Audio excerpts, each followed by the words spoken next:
Some days, I put the people in their places at the table, bend their legs at the knees, if they come with that feature, and fix them into the tiny wooden chairs. All afternoon they face one another, the man in the brown suit, the woman in the blue dress, perfectly motionless, perfectly behaved. But other days I am the one who is lifted up by the ribs, then lowered into the dining room of a dollhouse, to sit with others at the long table.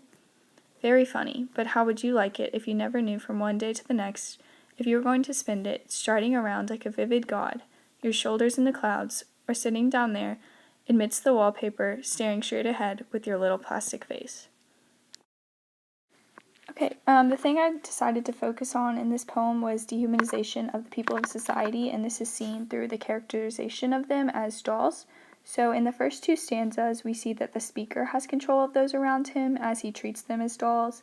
So he directly acts on them by putting people in their places and bending their legs and fixes them into tiny wooden chairs.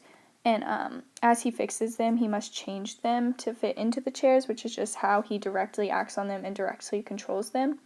And then he also describes them as very ordinary. It's like the man in the brown suit and the woman in the blue dress. So they are controlled to all act and look the same and be very ordinary and not have any individuality.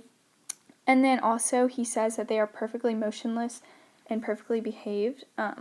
So when he describes them as perfect, they are controlled to all act and look at the same, so he has the control and he's very pleased by this.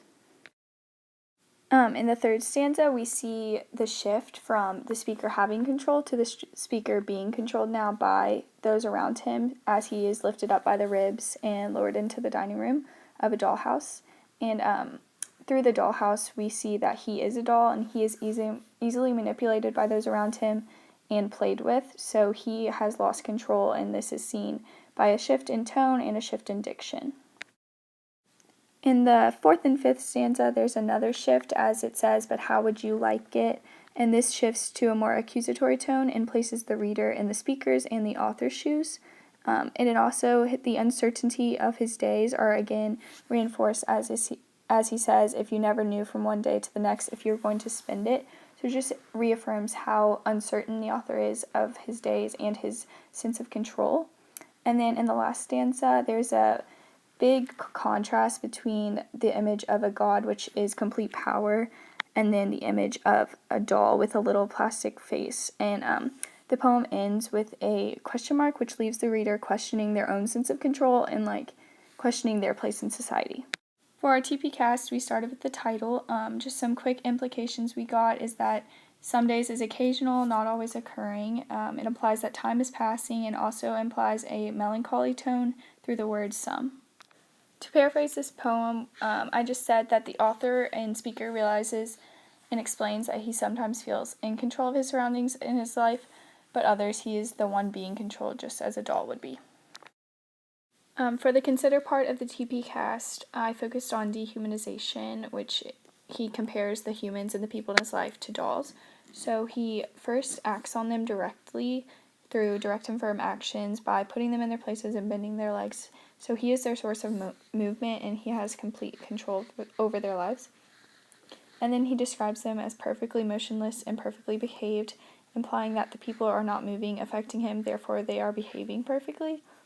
And then he also says that they are staring straight ahead with your little plastic face.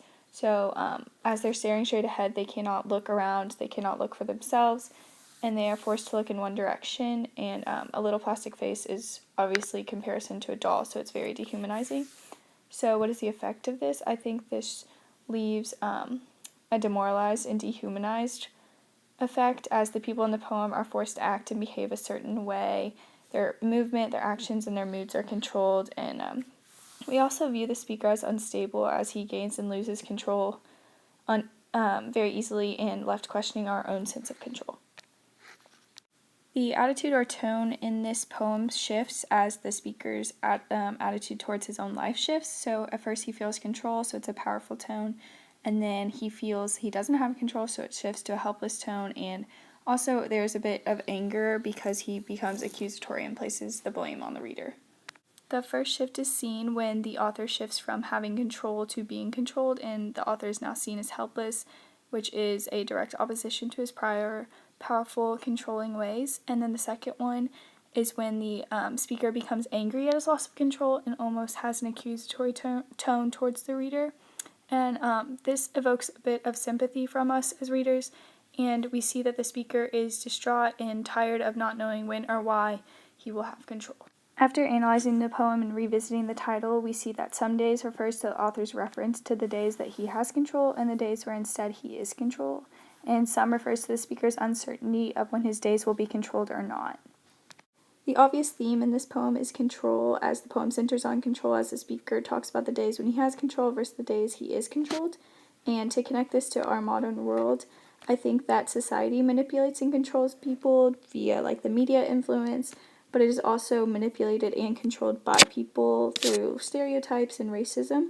Another theme is uncertainty, as the speaker does not know if he will have control from day to day.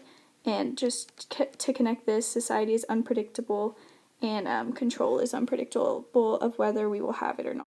So for my thesis, I said, in the poem Some Days by Billy Collins, the author utilizes doll imagery in order to dehumanize people of society and suggest their lack of control over their own lives. The speaker, a symbol for society, begins the poem in control of those around him, as he explains that he must put the people in their place and fix them into their chairs. Through the phrase, put the people in their places, it can be inferred that society determines and manipulates not only people's actions, but also their role in society. This manipulation by society is again seen through the speaker, as he fixes those around him, implying that society must fix or perfect people into an acceptable and desirable image.